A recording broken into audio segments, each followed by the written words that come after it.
Let's go, Astros. What a way to break out of a series. You go to Mexico City, you see the players before the game having fun. They go out there and they had fun playing baseball. Jose Abreu even took part, and Trey Cabbage was ready for the assignment. Let's talk about this on an exciting edition of Locked On Astros.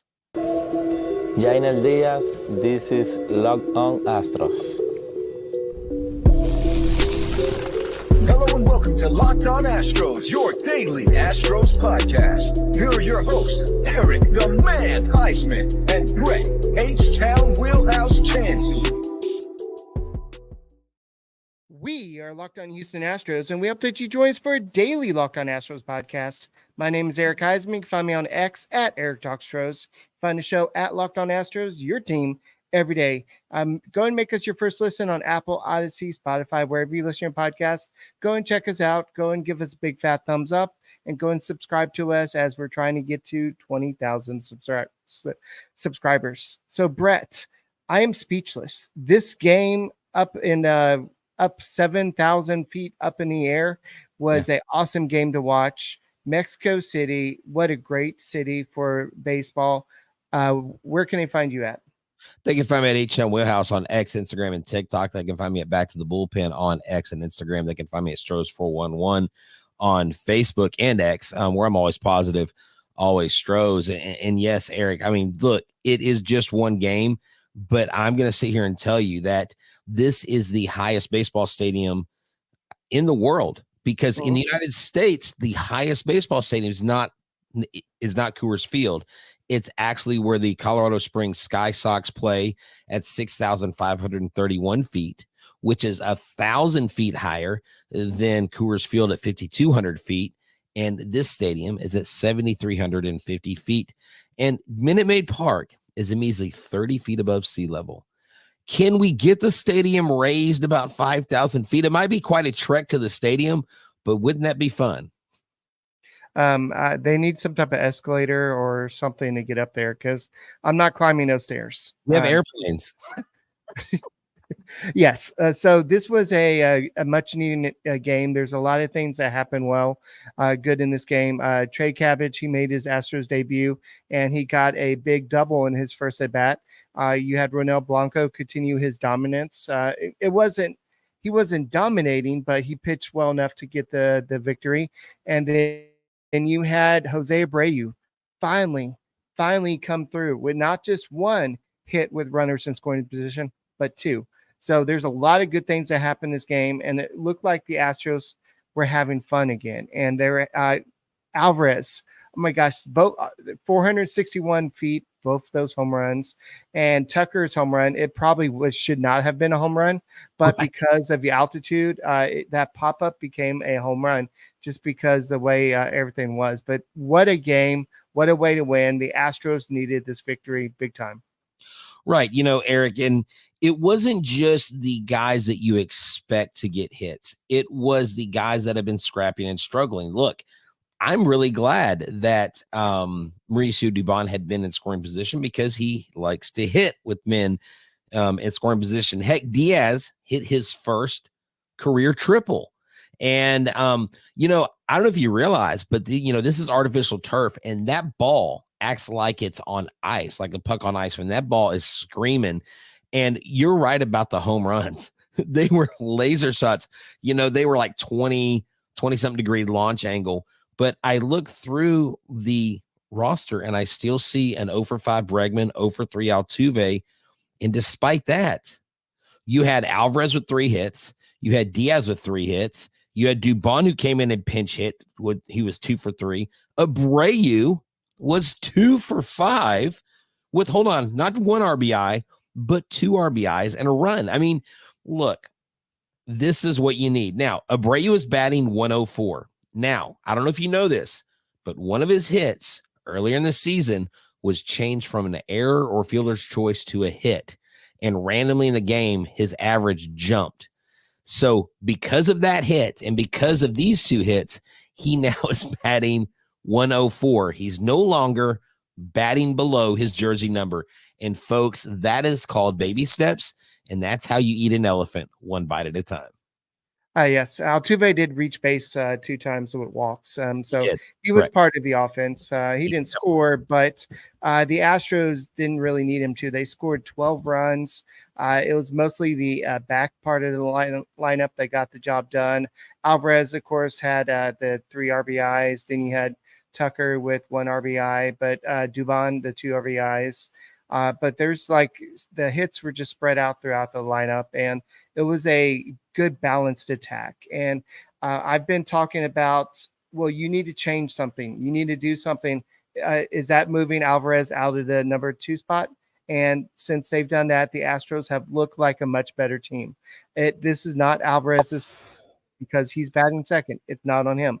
I think the Astros are a much better team with him not hitting second, just because it gives them more of ability to do stuff. Yes, Bregman was 0 for 5 in this game, but in other games when he was batting second, he was getting some production. He was getting some hits. So I think that this is a step in the right direction. I think the Astros are going to, I don't know if they're going to go on this big winning streak all of a sudden, but what happens in tomorrow's game is going to be big key. Framber Valdez, he's going to make his big return, and he's probably only going to throw 75 pitches. So how many innings is that? I mean, is it going to be a homer fest tomorrow?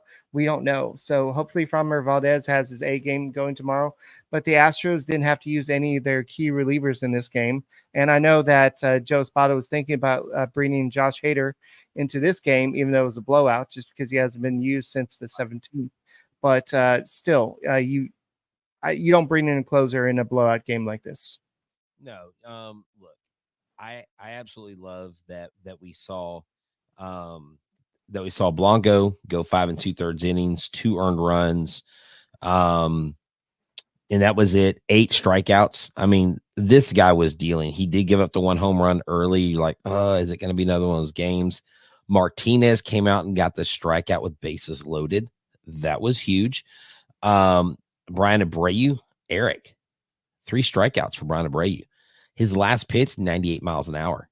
His velo is back. I mean, I know it's a different environment, but still, Brian Abreu really did a great job. Taylor Scott continues to wow. And yeah, Belak gave up a couple runs, but sometimes it be like that. And he did enough to get us out of the game, to help us win, to save the rest of the bullpen.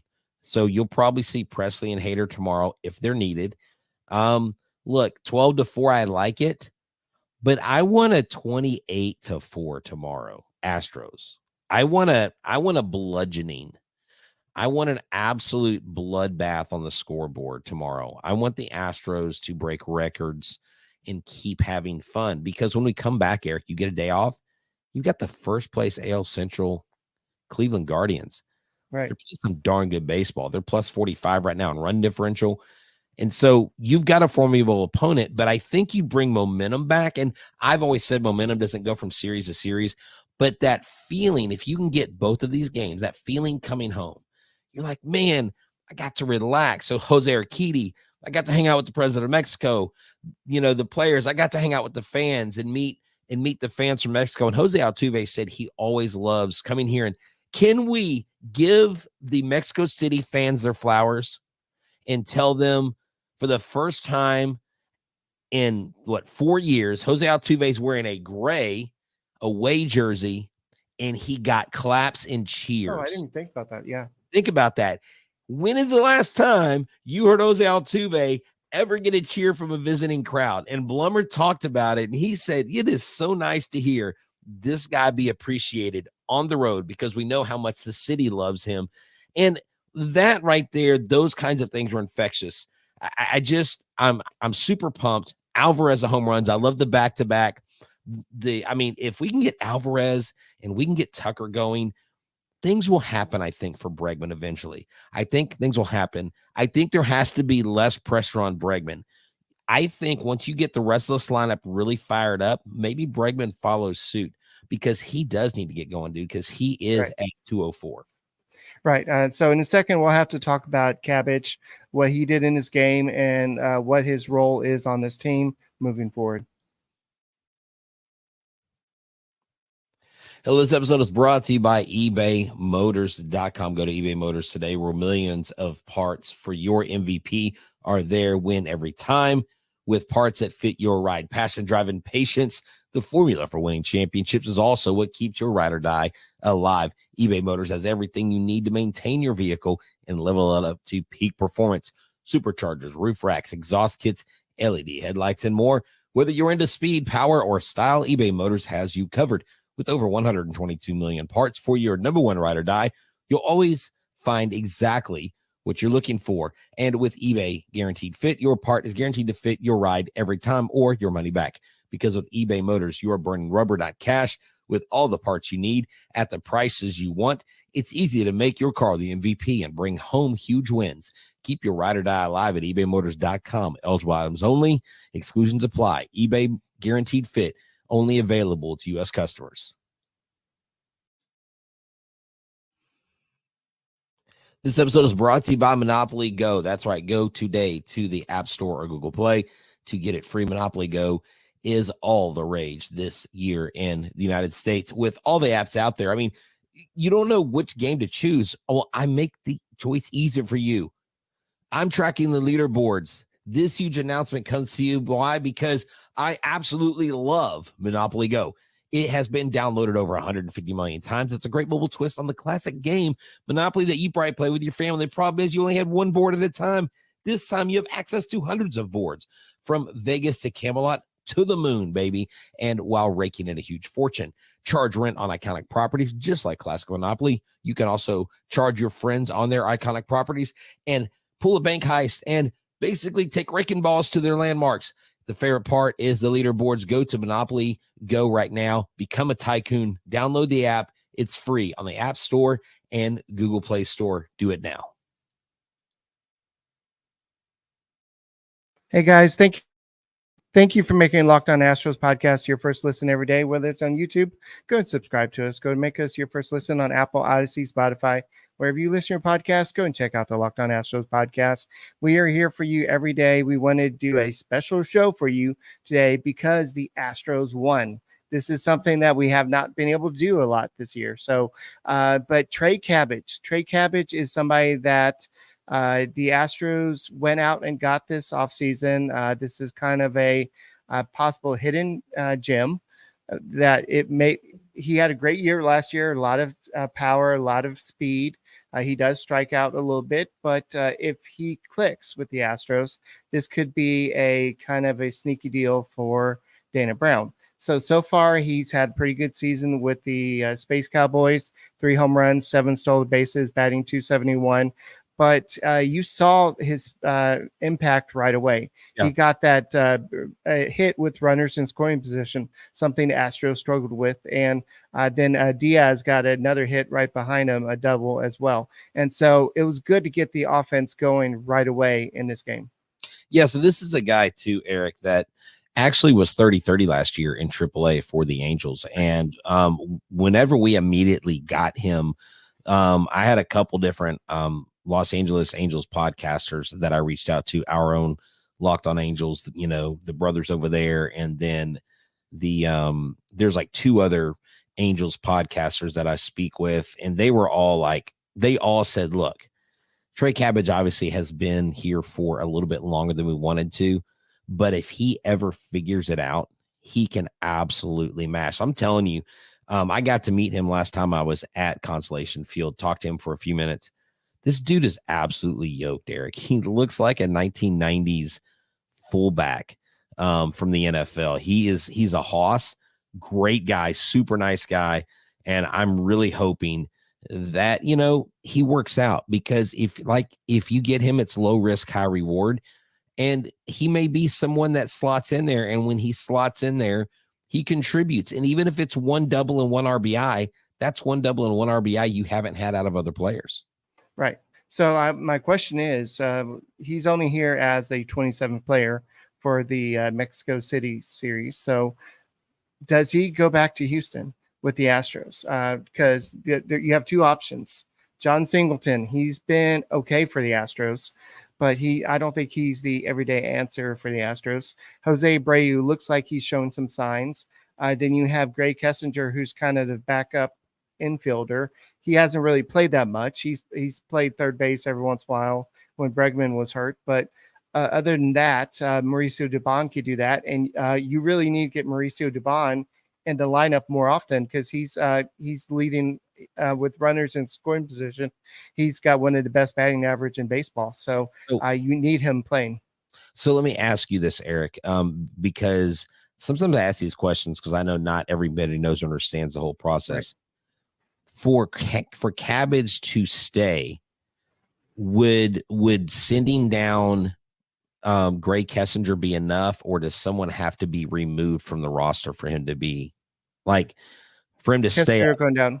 Okay, so you can send Kessinger down. You don't have to quote unquote DFA like Singleton or someone like that. No, he's already on the 40-man roster. Okay.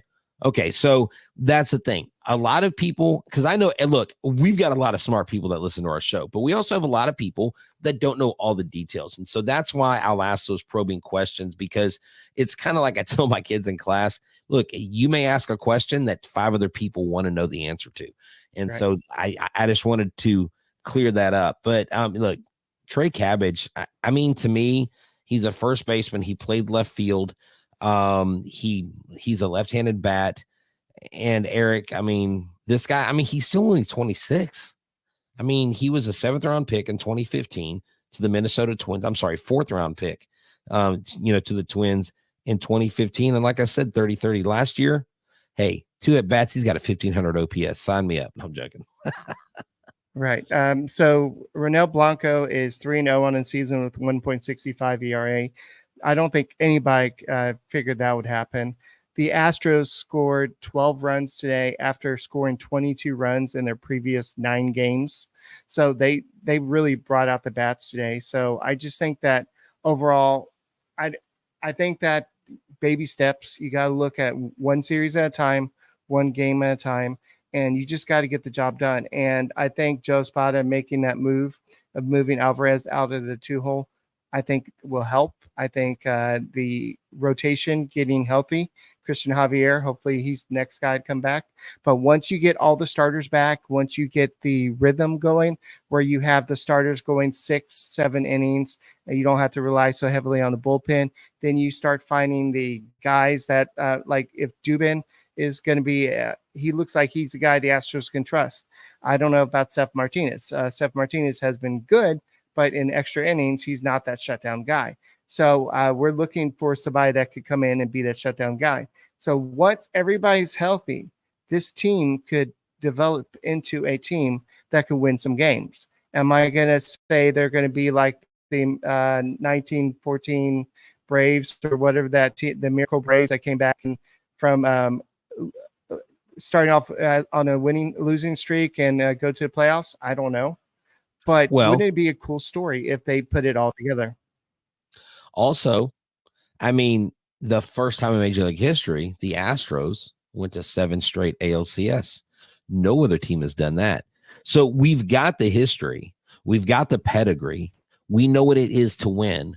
We know how the hell it feels to lose. And I don't see why not. I love this. Ben Verlander, we've had him on the show in the past several times. Him and Alex, his co-host, were going back and forth about, are the Astros done or the Astros dead? And that was the very argument he was making was, okay, she mentioned the 1914 as her case against the Astros. You just mentioned it as, hey, could they be the next 1914 team? The bottom line, and I love Ben's points, was like, this team is more seasoned and more equipped than any team in Major League Baseball, Eric, to go on this run. And if there's any team that can go out and do what they're going to do, then I think it's the Houston Astros. Okay, I've got to take off.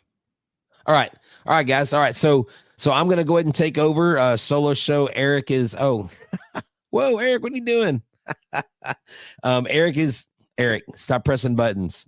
Okay, he's trying to leave the show. Eric's gonna go take an ice bath. And rest his shoulder. So he's still, oh my God, Eric, if you don't stop messing with it, I'm just going to boot him from the studio. Okay. Eric has gone from Eric to the show to Eric the producer. So thank you, Eric, for someone said don't go, Eric. Look, here's the deal. The Houston Astros, does this mean that we just erase and get rid of and forget about all the losing? Does this mean that we still don't have some kind of a little bit of, details to worry about? No, but at the same time, you had to stop this losing streak. And yes, someone would say, well, it's a Colorado Rockies and it's Mexico City. I don't care. A win is a win is a win. I mean, even the Oakland A's took out the Rangers, I think, one of two games. I mean, look, we actually have a winning record against the Rangers. And believe it or not, the Rangers are actually in second place. They're not even in first place anymore. The Mariners are in first place. The Mariners have made a move to 14-12. They are 2 games over 500. They're 8-2 in their last 10 games. The Astros are 2-8, but we're 8-19 right now. We're 6.5 back of the division. Any other team that's got that many losses, let's see, 7-20 Rockies are 10 games back. So there is still hope for this Astros team. And I think that we just have to, that's awesome. We just have to take it one game at a time. The guys got back to having fun. Eric talks about that a lot on this show. I've talked about it. I've talked about it with Mike Stanton on Back to the Bullpen.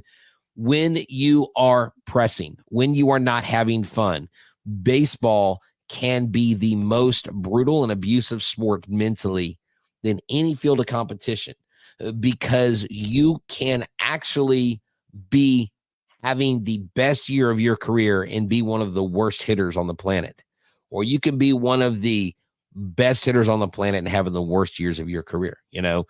It can go back and forth.